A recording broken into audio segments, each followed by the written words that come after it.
Hoy empezamos una serie corta de videos dedicados al estoicismo. En principio serán 3 videos. Este primero enfocado en el estoicismo antiguo, el segundo en el estoicismo tardío y el tercero como una crítica al actual, mal llamado estoicismo. Me parece interesante tratar el estoicismo antiguo y no solo el estoicismo tardío para que se tenga más claro de dónde surge el mismo y ver también que no propusieron simplemente un sistema ético, sino que desarrollaron todo un sistema filosófico en el cual la ética se deriva, como siempre, de la concepción metafísica. Además, es importante mostrar los problemas teóricos que plantea el estoicismo.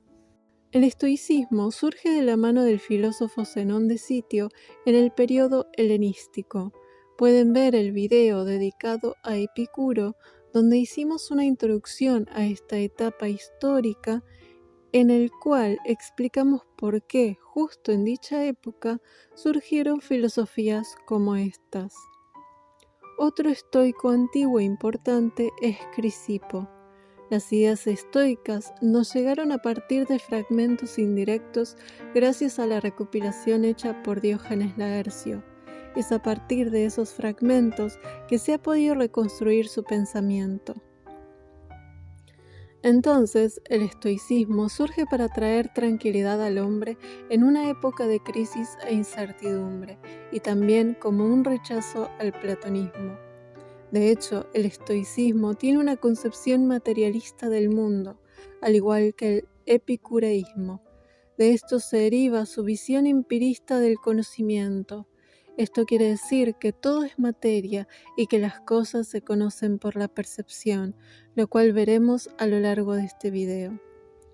Entonces, iniciemos con una breve presentación de su concepción metafísica y nociológica para pasar luego a la visión ética de la filosofía en cuestión.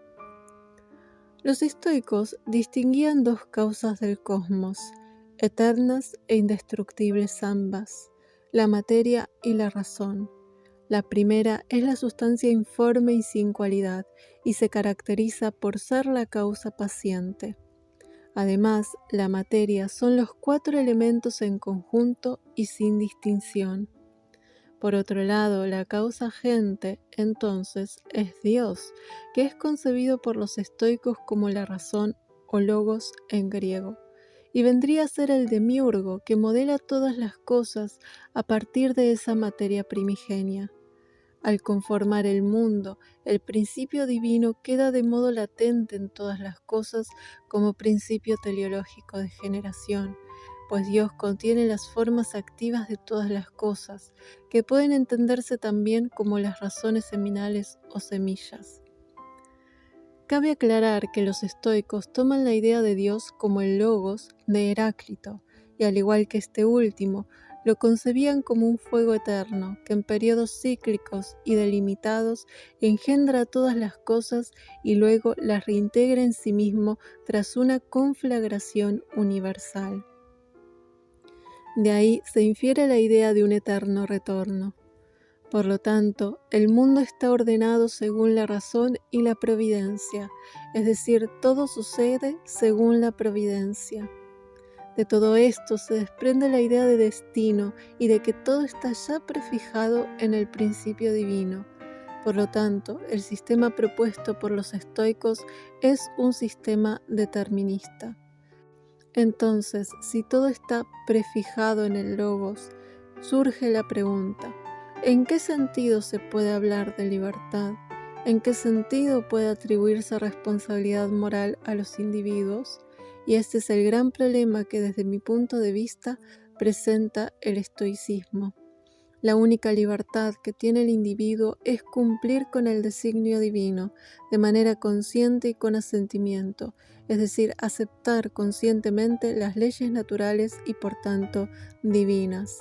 La única libertad del ser humano, entonces, radica en cambiar la actitud interior. Por otro lado, es importante destacar la concepción estoica del alma como un hálito, neuma en griego, o aliento cálido de naturaleza material que persistiría tras la muerte hasta la conflagración universal, tras la cual se reintegraría al alma universal, pues es parte o una porción de ella, pues el alma, y en especial la parte racional llamada hegemonicón, es una porción del logos en tanto fuego divino. Además, el alma se extiende por todo el cuerpo. El otro tema a tomar en cuenta a la hora de adentrarse en cualquier filosofía es el tema del conocimiento. ¿Cómo conocemos para los estoicos? A través de las percepciones. Recibimos una impresión externa que impacta en los sentidos, y el conocimiento se produce a partir del asentimiento por parte del alma, en específico de su parte racional, de dicha impresión. Como resultado, se da un juicio o proposición. Por eso los estoicos sostienen que las cosas se aprenden a través de nociones, que solo tienen una existencia mental y no real. A su vez, ellos distinguen dos tipos de representaciones, las comprensivas y las incomprensivas. Las primeras vendrían a ser las impresiones que provienen de los objetos externos, es decir, son un correlato del objeto real, mientras que las segundas serían las representaciones formadas por la imaginación, es decir, son pura apariencia y no se corresponden con un objeto real.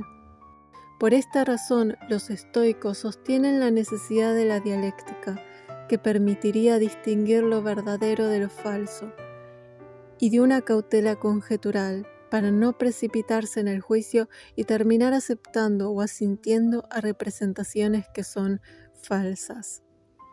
Entonces, el criterio de verdad estaría dado para los estoicos no solo por las representaciones comprensivas, sino también por la recta razón, pues es ella la que asiente o no a las representaciones que se le aparecen al alma. Y hasta aquí la concepción metafísica y sobre el conocimiento del estoicismo. Ahora veamos la visión ética que se deriva de su concepción metafísica. Si todo está determinado por el principio racional divino, el logos, que lo gobierna todo, la virtud del hombre radicará en vivir de acuerdo con ese principio que está expresado o manifestado en la misma naturaleza, pues es inmanente al cosmos y a todo lo que lo compone. Por lo tanto, la virtud es actuar o vivir conforme a la propia naturaleza, que es como un reflejo de la naturaleza cósmica universal. Y esto quiere decir vivir de acuerdo con la recta razón, pues esta es una porción de la razón divina. Siguiendo a Heráclito, los estoicos sostienen que el logos humano participa del logos divino.